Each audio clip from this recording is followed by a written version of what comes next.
तो फारूक भाई, हम अपने प्लेयर्स के बारे में थोड़ी आज बात करते हैं। The two most improve players of Barcelona, Raphinha and Lewandowski.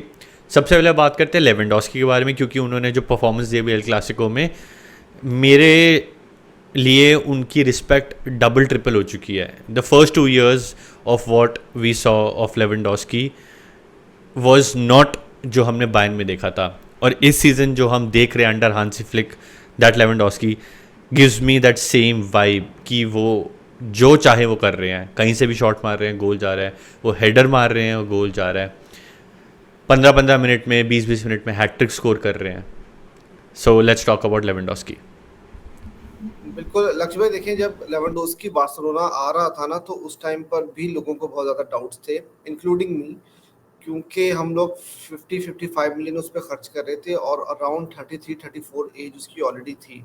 तो एज फैक्टर तो हमारे माइंड में चल ही रहा था कि यार एक बंदा है जो ऑलरेडी मिड 30s के पास आ चुका है, और क्या वो परफॉर्म कर पाएगा कि नहीं कर पाएगा। और हम उसको 2 सीजन्स के लिए ले रहे थे, 2 से 3 सीजन के लिए। और इम्पॉर्टेंट चीज़ ये थी कि वो ऐसा टाइम था जब हमारे वैसे फाइनेंशियली इश्यूज भी चल रहे थे, तो बहुत सारे लोग ये डाउट कर रहे थे कि आप ऐसे प्लेयर को लेकर आ रहे हो जो ऑलरेडी मतलब मिड 30s में आ चुका है, क्या परफॉर्म कर पाएगा, कितना लेट आपके साथ चल पाएगा। और ऐसा तो नहीं कि एक आधा सीजन चलेगा और उसके बाद से जो है वो हमारे पैसे भी ज़ाया हो जाएंगे, क्योंकि हमने यही चीज़ फेरान टोरेस के बारे में भी देखी कि उसके ऊपर भी हमने काफ़ी पैसे खर्च किए, और अभी तक हमें फेरान टोरेस से कुछ अच्छी परफॉर्मेंस ज़्यादा देखने को मिली नहीं, कंसिस्टेंटली इतनी मिली। तो लेवेंडोस्की, नो डाउट लेवेंडोस्की का चावी के टाइम के ऊपर भी एक डिसेंट रन रहा था। पिछला सीजन उनका बहुत ख़राब रहा, लेकिन चावी के टाइम पे भी जिस सीज़न में हमने ला लीगा जीती थी तो डिसेंट रहे थे वो। लेकिन हमें लगता नहीं था कि लेवेंडोस्की इस लेवल की फुटबॉल खेलेंगे। ऑलरेडी 17 गोल मार चुके हैं। मैं कल ही उनके स्टैट्स देख रहा था कि टॉप 5 लीग में हाईएस्ट गोल स्कोरर हैं। सेकंड पे आई थिंक हॉलैंड है, if I am not wrong. Yes, second और Holland, first Lewandowski.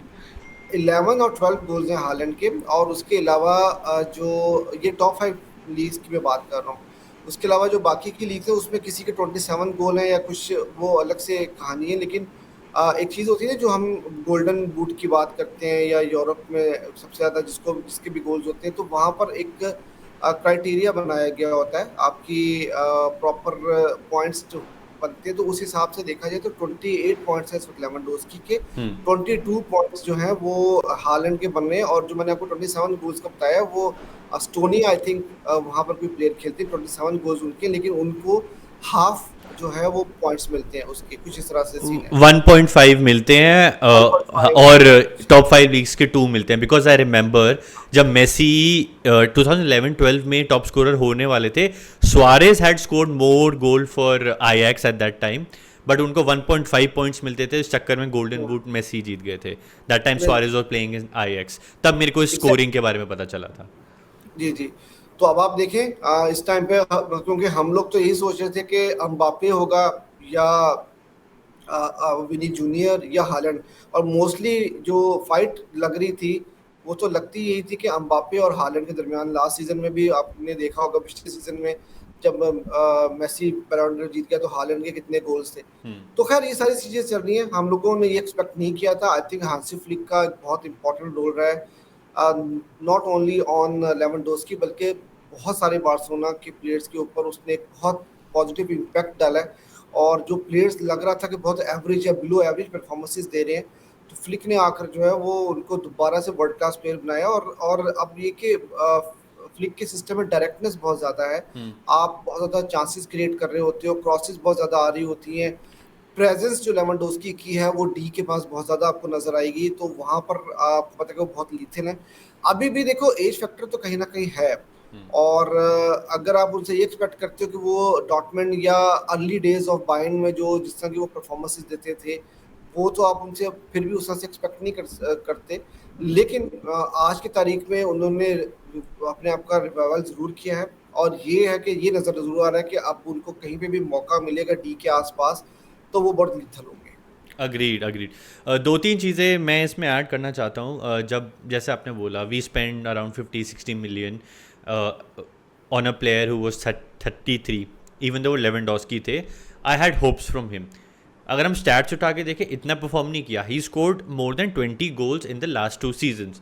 But the problem that I had और what we saw was he was dropping deep. वो नीचे उतरते थे. क्यों? क्योंकि हमारी मिडफील्ड से गेम बन नहीं रही थी, तो he there was no other option, he had to drop deep. अब वो डीप आ गए तो फिर वो ऊपर जो अपना डी का एरिया है वहाँ वो खाली हो जाती थी पोजीशन. अब फिर गोल कौन मारेगा? And the other problem, that one problem that I always had with Barcelona, the playing style. The टिकी टाका पास करो, 1000 पास करो और प्लेयर को आप फिर गोल मारो वाला स्टाइल नहीं चल रहा था हमारा. उसमें हमने काफ़ी सारे प्लेयर्स को देखा है जो सफ़र करे. वो प्लेयर्स जैसे ही बार्सिलोना छोड़ के गए, they started playing well again. So that time you realise it was not the player but the system that we had. तो इस सीज़न हांसी फ्लिक आए, हमारा पूरा सिस्टम चेंज हो गया. We started playing direct football. हम सीधा direct football हमने खेलना शुरू किया. We gave up on the idea of 1000 passes and scoring that one miraculous goal. तो हांसी फ्लिक के आने से आपको क्या लगता है कि कितना इम्पैक्ट पड़ा है लेवेंडोस्की की परफॉर्मेंस में और क्या चेंज हुआ है? चेंज तो वही है, जैसे आपने भी बात की ना कि एक तो डायरेक्टनेस बहुत ज़्यादा आ गई. देखिए, एक तो फ्लिक का आपने ये देखा कि अभी अल क्लासिको भी इतना बड़ा गेम था हमारा और बायर्न वाला गेम इतना बड़ा था. तो हाईलैंड हम कितना ज़्यादा हाईलैंड खेल रहे थे, ठीक है. और हाईलैंड खेलने का मतलब ये कि आपकी पूरी टीम जो है वो ओपोनेंट हाफ के पास खेल रही होती है, ठीक है ना. तो इसका मतलब ये कि आपके माइंड में सिर्फ एक चीज़ है कि आपने गोल स्कोर करने हैं. फ्लिक को इस चीज़ से कोई फ़र्क नहीं पड़ता कि आपने गोल कंसीड किए कि नहीं किए, ठीक है. उसने आपको in terms of goal out number करना होता है, ठीक है. अगर उसने 2 गोल खा लिए तो उसका होता है कि यार मैंने 4 या 5 गोल मारने ताकि मैं आउट नंबर करके गेम जीत जाऊँ. वो मतलब उस चीज़ के साथ, हाँ, उसकी कोशिश ज़रूर होती है. मैंने अभी जो सविया वाला गेम था उसके बाद उसकी जो प्रेस कॉन्फ्रेंस थी अगर आपने सुनी तो उसने बोला ज़रूर था कि यार ठीक है हमने 5 गोल मारे लेकिन वो जो 1 गोल खाया ना वो हमें नहीं पड़ना चाहिए था. तो वो ऐसा बंदा है कि जो सैटिस्फाइड नहीं होता किसी भी तरह से, मतलब उसको इम्प्रूव करना. और ये चीज़ बहुत अच्छी है. ये हंगर मुझे अगर किसी में नज़र आई है तो वो पेप गार्डियोला में नज़र आती है कि वो 5 गोलों से जीत रही होती है उसकी मैनचेस्टर सिटी. तो वो भी यही बात बोल रहा था कि हाँ, लेकिन हमारी परफॉर्मेंस आज वैसी नहीं रही जैसी होनी चाहिए थी. तो ये एक बड़ी अच्छी चीज़ है. दूसरी चीज़ ये थी कि इतना हाईलैंड खेलने की वजह से हम लोगों को चांसेस बहुत ज़्यादा मिल रहे हैं. हम लोग गोल स्कोरिंग अपॉर्चुनिटीज़ बहुत ज़्यादा बना रहे हैं. और आपकी आपकी मिडफील्ड बहुत ज़्यादा रिवाइव की है. मिडफील्ड ने बहुत ज़्यादा चांस क्रिएट करना शुरू कर दिए. और सिर्फ ये नहीं कि हम लोग लेवेंडोस्की के ऊपर बहुत ज़्यादा रिलाय कर रहे हैं. आप रिलाय बेसिकली लामिन यमाल पे भी बहुत ज़्यादा कर रहे हो, रफीनिया के ऊपर बहुत ज़्यादा कर रहे हो. और इस सीज़न में आपने देखा होगा कि डैनी ओल्मो जब आए हैं तो डैनी ओल्मो ने भी 2-3 गोल स्कोर कर दिए. पैड्री ने गोल स्कोर किए हुए हैं. उसके बाद पाओ विक्टर को मौका मिला, उन्होंने गोल स्कोर कर दिए. जेरार्ड मार्टिन को चांस मिला, उन्होंने गोल स्कोर कर दिए. तो हर एक बंदा कुछ ना कुछ कंट्रीब्यूट जरूर कर रहा है. अब जो स्ट्राइकर है लेवेंडोस्की, उसका काम क्या रहता है कि वो बिल्कुल डी के आसपास वो उस जोन के अंदर रहेगा. उसको जैसे ही मौका मिलेगा और वो फट से शूट मार देगा या उस गोल स्कोरिंग अपॉर्चुनिटी को कन्वर्ट करने की कोशिश करेगा. तो जो बेसिकली एक स्ट्राइकर का नंबर 9 का काम होता है ना वो इस उससे लिया जा रहा है. और देखिए, हम लोग बहुत ज़्यादा डाउट कर रहे थे फ्लिक को जब उन्होंने इसी टीम को लिया, क्योंकि ऑलमोस्ट सेम टीम है जो चावी के अंडर खेली थी. नो डिसरिस्पेक्ट टू चावी, लेकिन ये था कि लेवेंडोस्की भी वही है, रफीनिया भी वही है, ये पूरी मिडफील्ड भी वही है. इन्होंने आकर सब चीज़ें चेंज कर दी. मेंटालिटी चेंज की है प्लेयर्स की, फिजिकलिटी चेंज की है प्लेयर्स की. और अभी भी अल क्लासिको जीतने के बाद आपने सुना होगा कि वहाँ पे चैंट्स हो रही थी ड्रेसिंग रूम में कि भाई हमें छुट्टी चाहिए, हम लोग सारा कुछ. वो उसने सुना ही नहीं है. उसने कहा नहीं भाई, जो ट्रेनिंग का टाइम हमने सेट किया वो किया है. तो वो अपने बेसिक्स के साथ बिल्कुल नहीं छेड़छाड़ करता. और उसको ये होता है कि भाई जिस तरह से चीज़ें चल रही हैं हमने उसी तरह से चलना है, चाहे आप जीत रहे हो या जो मर्जी कर रहे हो. आपको अपनी इम्प्रूवमेंट पे ध्यान देना है और वो कर ही जा रहे हैं. Agreed. And because of this, Barcelona is looking like a scary team. Teams डर रही हैं. मेरे को देख के इतनी खुशी हो रही है कि after so many years of disappointment, so many years of heartbreak, we are back in terms of people, teams should be scared of Barcelona. I'm very very happy to see. And इसमें और भी players हैं जिनकी involvement रही है. The other player that I want to talk about who's improved massively, मेरे को नहीं पता क्या हुआ, क्या जादू हुआ. The fighter, the workhorse that we have, Rafinha. He has never been a fan favorite before this season started. Some of, let's say, one portion of the fans said Rafinha should leave. If an offer comes from Saudi of 80-90 million, we would be happy to sell him. उनने एक press conference करी थी, press conference नहीं, एक radio कैटलान में उनने interview दिया था जहाँ पे रफीना ने बोला दैट शुरुआत के 6 महीने मेरे लिए बहुत डिफ़िकल्ट थे और मैं क्लब छोड़ना वाला था। 6 महीने में वो क्लब छोड़ने वाले थे। फिर वर्ल्ड कप होता है 22 कटार वर्ल्ड कप, उसके बाद उनकी परफॉर्मेंसेज इंप्रूव होने लगती हैं and then he gets back on the track. But even last season we were criticising Raphinha. Let's talk about him now. क्या हुआ रफीनिया को? What happened? What made him that one of the best players right now in the world? मेरे ख्याल में देखिए लक्ष्य भाई, मुझे जो चीज़ बहुत ज़्यादा इम्प्रूव लगी है ना अंडर हैंसी फ्लिक, वो लगी आपकी mentality. As a team collectively भी आपकी मेंटालिटी चेंज हुई है, और फिर इंडिविजुअली भी प्लेयर्स के साथ जो है वो बहुत ज़्यादा मेरे ख्याल से साइकोलॉजिकली काम किया गया है। ये चीज़ हमें नज़र आई है, क्योंकि आप ये देखो कि पिछले सीजन्स में भी हमने ये चीज़ देखी है कि हम लोग चोक कर रहे थे बड़ी गेम्स के अंदर। बायर्न आ रही थी तो हम एज अ फैन भी कितना ज़्यादा जो है वो कंफ्यूज थे, कितना ज़्यादा डरे हुए थे कि यार कहीं से ह्यूमिलेशन ना हो जाए, कुछ ऐसा ना हो जाए, वैसा ना हो जाए। इंटरनेशनल ब्रेक के बाद हमारी 2-3 बहुत बड़ी गेम्स हैं, हम उसमें से चलो बायर्न को किस तरह से 1-0 से भी हरा दें और क्लासिको बराबर भी कर दें तो हम लोग लीग टेबल के ऊपर टॉप पर रहेंगे। लेकिन आपने प्लेयर्स की को देखा कि कलेक्टिवली वो कितना जेलिन है एक दूसरे के साथ, वो एक बहुत अच्छी चीज़ है। सारे प्लेयर्स एक दूसरे को सपोर्ट कर रहे हैं, कोई बंदा भी अपने लिए नहीं खेल रहा, यहाँ पर हर कोई टीम के लिए खेलता हुआ आपको नज़र आ रहा है, ठीक है ना। आपको इंडिविजुअली जो है वो आपको वो चीज़ नज़र नहीं आ रही कि हाँ यार चलो मेरे गोल हो जाए, मैं थोड़ा लाइमलाइट में आ जाऊँ, कुछ ऐसी चीज़ हमें देखने में नहीं मिल रही है। फिर दूसरा है कि रफीनिया को तो हम लोगों को ये बात तो जानते थे, जैसे आपने बोला कि वर्क हॉर्स है, मतलब उसका वर्क रेट इतना ज़्यादा रहा है, चाहे उसकी परफॉर्मेंस जितनी मर्जी ख़राब रही हैं, एज अ अटैकिंग प्लेयर वो जितना मर्जी ख़राब रहा है, लेकिन उसने आपको वर्क रेट हमेशा प्रोवाइड करके दिया। वो पीछे आता है, वो मिडफील्ड को सपोर्ट करता है, वो डिफेंस को सपोर्ट करता है। ये सब कुछ तो हमने चाबी के अंदर भी देखा था। लेकिन प्रॉब्लम क्या हो रही थी कि देखिए वो उस तरह का विंगर नहीं है जिस तरह से विनी जूनियर या ब्राजीलियंस को हम देखते हैं, नेमार हो गया, या हमने उससे पहले जो विंगर्स देखे हैं, वो उस टाइप का नहीं है कि वो 2-3 प्लेयर्स को काटेगा और सब कुछ करेगा। तो हमने एक चीज़ ये देखी थी कि जब वो उससे अच्छी परफॉर्मेंसेस नहीं हो रही थी, लामीन यमाल वहाँ पर आया तो उसको थोड़ा-सा मौका मिला। थोड़ा कभी-कभी मिडफील्ड में खेल रहा था, कभी नंबर 9 पे, कभी वो कैम पोज़ीशन पे खेल रहा था, चाबी के अंदर ही उसका थोड़ा-सा रोल चेंज हुआ था। तो लास्ट सीज़न में उसकी परफॉर्मेंस थोड़ी चेंज हो हमें नज़र आई, क्योंकि ला लीगा भी कुछ इस तरह की गेम है कि जहाँ पर आपको ना एक प्रॉपर विंगर चाहिए होते हैं, जो प्रॉपर वर्ल्ड क्लास विंगर्स हों, जो टेक ऑन्स कर सकें, वन ऑन वन सिचुएशन में लीथल हो, जैसे अभी लामीन यमाल कर रहा है।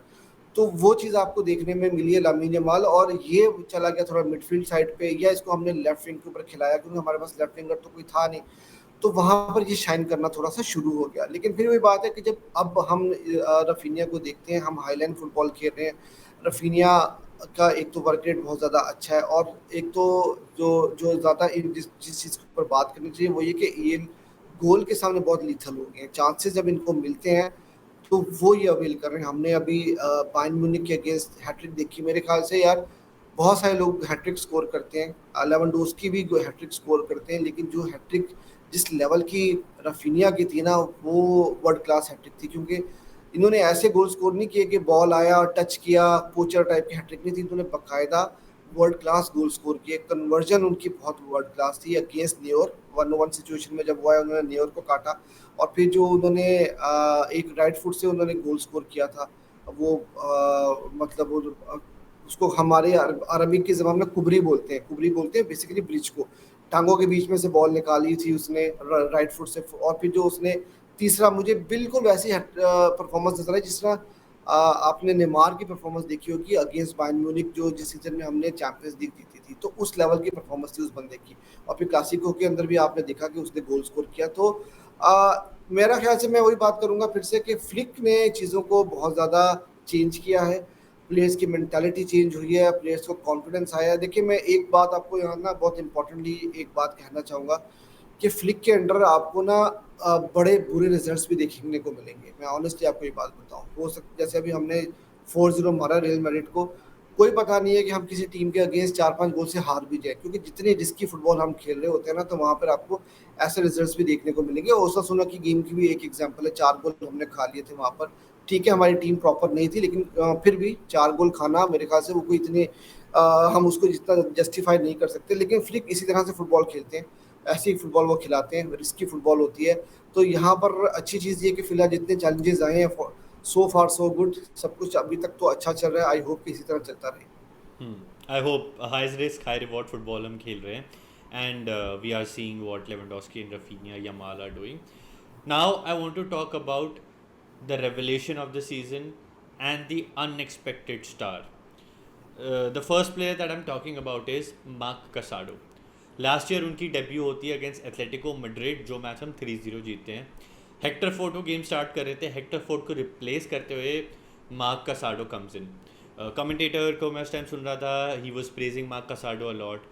फिर हमने न्यूज़ देखी that Marc Casado could be a new DM, but उनको लास्ट सीजन जावी इतनी अपॉर्चुनिटीज़ नहीं दे पाए because the situation that we had, हम इतने सारे प्लेयर्स को चांस दे के रिस्क नहीं ले सकते थे. देन ये सीज़न स्टार्ट होता है, हांसी फ्लिक आते हैं. हांसी फ्लिक लामासिया को बहुत अच्छे से स्टडी करते हैं, टाइम स्पेंड करते हैं लामासिया प्लेयर्स के साथ. And because of our financial situations और because of unavailability of good DMs or unavailability of good DMs for Barcelona, we did not sign any DM.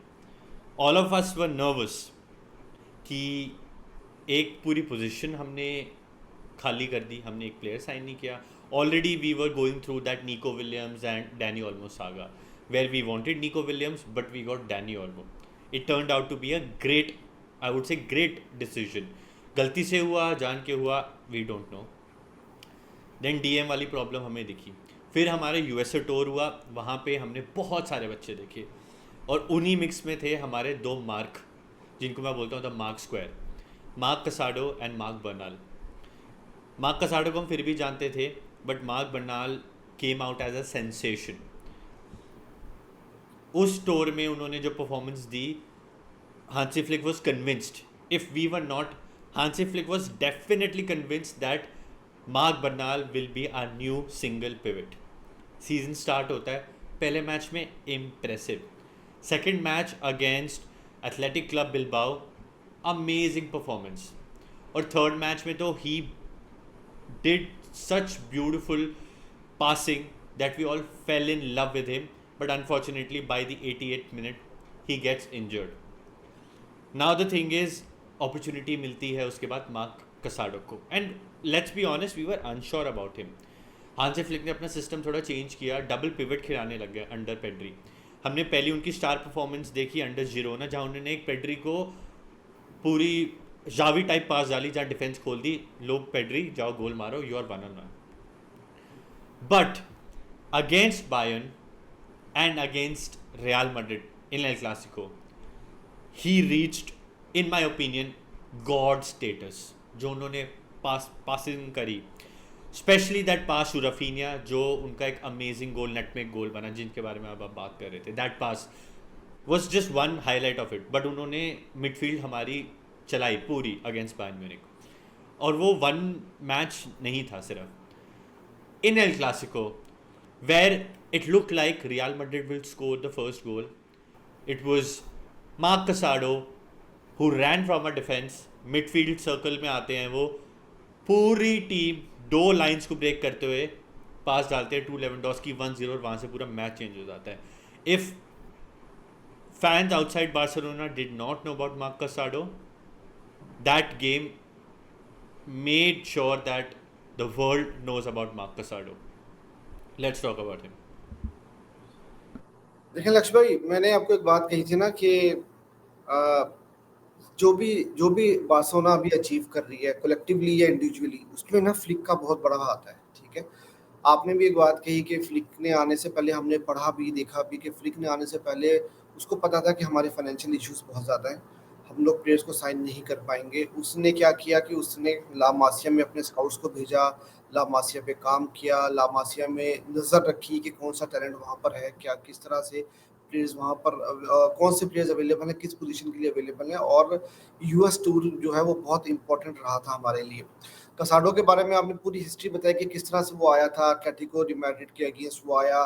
और देखिए, आपको एक चीज़ मैं बताता हूँ कि इस बार्सिलोना में और पिछले बार्सिलोना में जो डिफरेंस है ना, चावी की बार्सिलोना में, और स्पेशली लास्ट सीजन हमारा डिजास्टर क्यों हुआ था, उसकी रीज़न ये थी कि बुस्केट्स नहीं था वहाँ पर। ठीक है, जब एक प्रॉपर डीएम नहीं था, पहले जब बुस्केट्स था वहाँ पर तो हम लोग बोल रहे थे यार बुस्केट्स चला जाए, बूढ़ा हो गया है, ये है वो है। लेकिन बुस्केट्स बुढ़ापे में भी बहुत काम कर रहा था आपका, और आपने देखा जाते जाते भी हम लोग को एक सीजन जिता गया था वो। ठीक है ना, एक ला लीगा जिता गया था। पिछले सीजन में आपके पास कोई डीएम नहीं था, आप कभी किसी को ट्राई कर रहे हो, कभी किसी को ट्राई कर रहे हो, कभी क्रिश्चियन सन को लेके आ रहे हो, कभी कुछ कर रहे हो, लेकिन आपका डीएम ना होने की वजह से वो पिछला पूरा सीजन आपने इतने गोल खा लिए। उससे पिछले सीजन में आपने पूरे सीजन में 22 से 23 गोल खाए थे, और पिछले सीजन में आपने वो वही सारे गोल जो है वो पहले 10-11 गेम्स के अंदर खा लिए हुए थे, और आपका सीजन पूरा खराब हो चुका था। ठीक है, अब जब इस सीजन में आप आते हो तो प्रॉब्लम वही थी कि फाइनेंशियल इश्यूज तो हमारे थे ही। और आपको पता है कि जब समर विंडो चल रही होती है तो बहुत सारे प्लेयर्स लिंक कर रहे होते हैं। कभी किमिच को भी लिंक किया जा रहा था, उसके अलावा हम ये ले आएंगे, हम वो ले आएंगे, सारा कुछ हो रहा था। प्रॉब्लम नज़र आ रही थी, और हमें ये लग रहा था कि यार डीएम के बगैर पिछला सीजन जो है ना हमारा बढ़ गया था, अब इस सीजन में हमारा क्या होगा। लेकिन मैं वही बात करूँगा कि जो हमारे फ्लिक है ना, उनको ये पता है कि हीरा कैसे ढूंढना है। जोहरी को ही पता होता है हीरा आपको कहाँ मिलेगा, और उसने ला मासिया में जाकर वो हीरे ढूंढ के निकाले हैं। अब जब हमने वहाँ पर यूएस टूर देखा तो वहाँ पर हमने बर्नाल को भी देखा था, कसाडो को भी देखा था। To be very honest, Casado वहाँ पर भी काफ़ी अच्छा खेल रहे थे, बर्नाल जो है ना वो इतना ज़्यादा नज़र आ नहीं रहे थे वहाँ पर।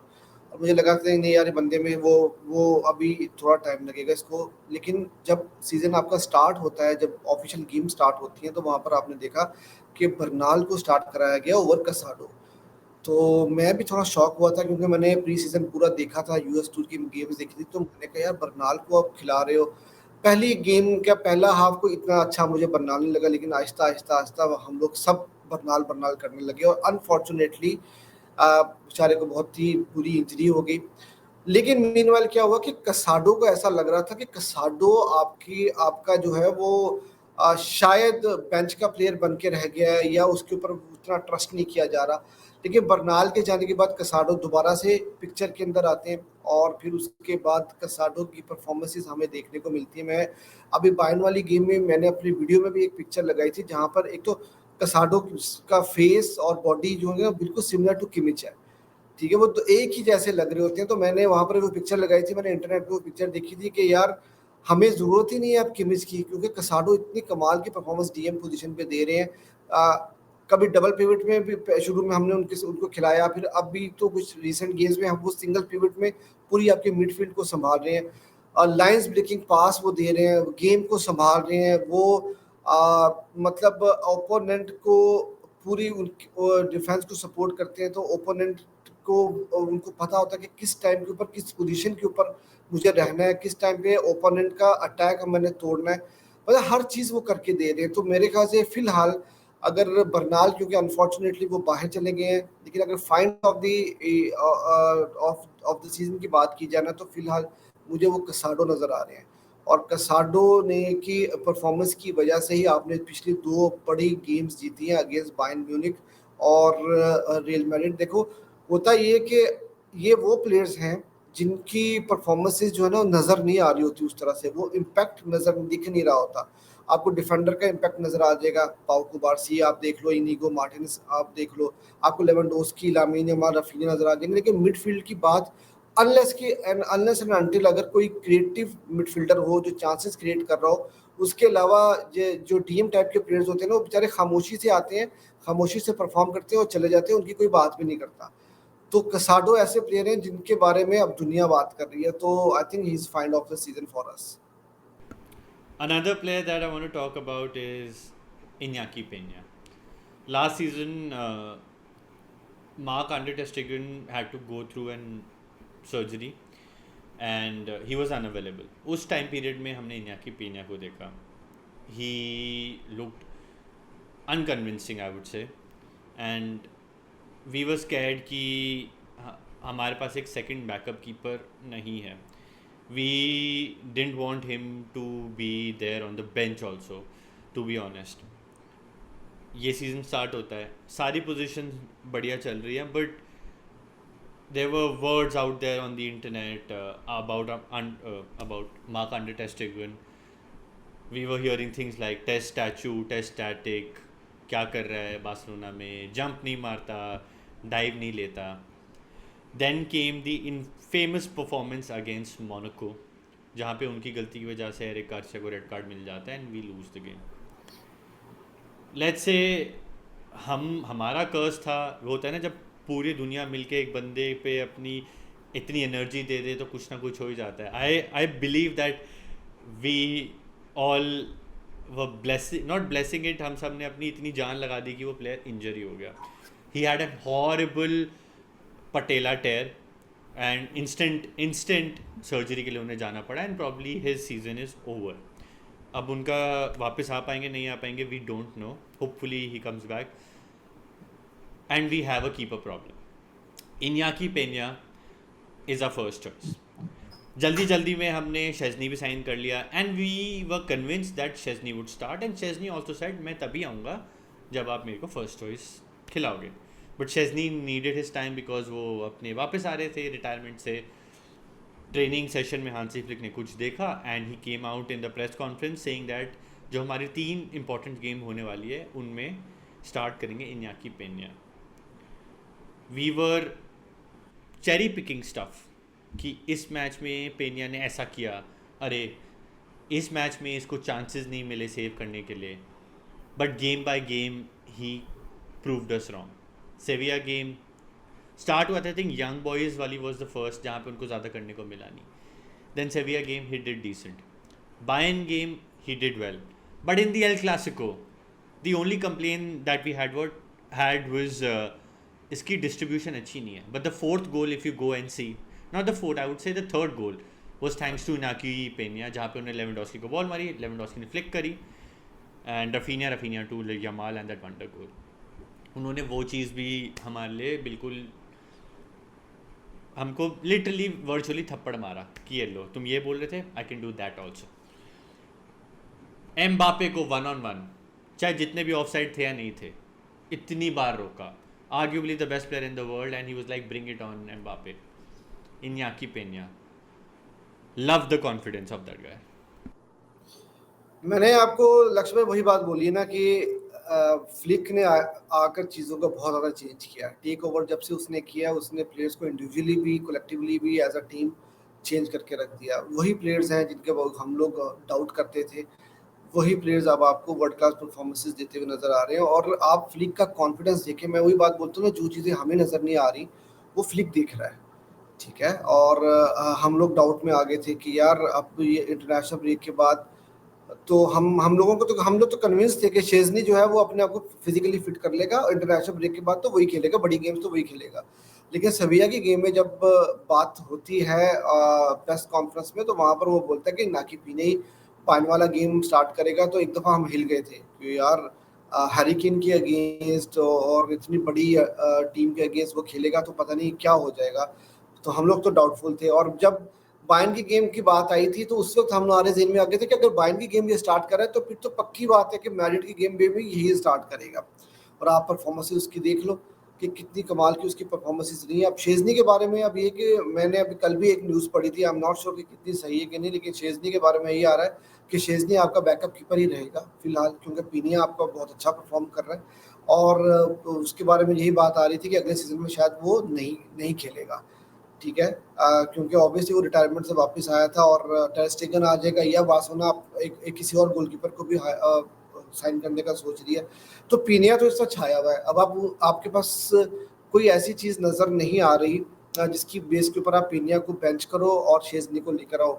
ठीक है. तो पीनिया जब क्लासिको में भी परफॉर्म करता है, बायर्न के अगेंस्ट भी परफॉर्म करता है, तो ऑब्वियसली हमें पेनिया का परफॉर्मेंस मतलब उसको खिलाना भी बनता है. और उसकी परफॉर्मेंस आपने खुद ही बता दी कि एम्बापे को उसने किस तरह से रोका 1-on-1 सिचुएशन में. और सबसे बड़ी इंपॉर्टेंट चीज़ आपने देखी होगी कि पीनिया को जब आपने मोनाको की गेम में देखा ना तो वो काफ़ी कंफ्यूज नज़र आ रहा था, जबकि उसको किस टाइम के ऊपर रन लेना है, कब उसको डी से बाहर निकलना है, बॉल कलेक्ट करनी है, अब पास उसको कब खिलाना है, कैसे खिलाना है। लेकिन उसने पिछले 2-3 वीक के अंदर बहुत ज़्यादा इम्प्रूव किया अपने आप को, और अब वो ऐसा लग रहा है कि कोई बहुत ही वर्ल्ड क्लास कीपर खेल रहा है। बार्सिलोना उसके उसके साथ अब कॉन्ट्रैक्ट डिस्कशंस भी स्टार्ट कर दी हुई है उसने। तो मैं तो ये बात बोलूँगा कि यार कोई जादू की छड़ी है फ्लिक के पास, कि वो जिसके पास जाता है उसका उसकी परफॉर्मेंसेस ठीक करा देता है, उसका कॉन्फिडेंस लेवल हाई कर देता है। तो हर जगह पर फ्लिक जो है वो वंडर्स हमें करता हुआ दिखाई दे रहा है। शायद कोई मेंटल ब्लॉक था, जो प्लेयर्स परफॉर्म नहीं कर पा रहे थे, मेंटली टीम उस तरह से नहीं उठ पा रही थी। लेकिन फ्लिक के आने के बाद से कलेक्टिवली भी टीम बहुत अच्छा परफॉर्म कर रही है, इंडिविजुअली भी बहुत अच्छा परफॉर्म कर रही है, और प्लेयर्स का कॉन्फिडेंस भी आपको बहुत ज़्यादा हाई लेवल पे नज़र आ रहा है। और अब देखें, ये वही टीम है जो पिछले सीज़न में बिल्कुल ख़त्म हुई पड़ी थी। अभी ये टीम ला लीगा के ऊपर टॉप पर बैठी हुई है, चैंपियंस लीग में भी अब हम लोग तो यही बात कर रहे थे ना सीजन के स्टार्ट में, यार क्वार्टर फाइनल तक भी अगर हम चले जाते हैं तो यार वेल एनफ है, हम लोगों को और कुछ नहीं चाहिए। ला लीगा जीत जाए हम और चैंपियंस लीग में क्वार्टर फाइनल तक चले जाएं तो इनफ हो जाएगा, हम ज़्यादा डीप सोच नहीं रहे थे। लेकिन अब जो आपने 2 गेम्स खेलनी है इसके बाद से, अब कहीं ना कहीं दिल के अंदर एक बात आ रही है कि यार जीत ही जाए तो क्या बात है। I don't think so Inaki Pena अब हमारे बेंच पे बैठने वाले हैं. He will start all the games. And the good part is mid-November नवंबर तक हमारे अराउखो भी आ जाएंगे, एंड देन उसके बाद क्रिस्टियनसन.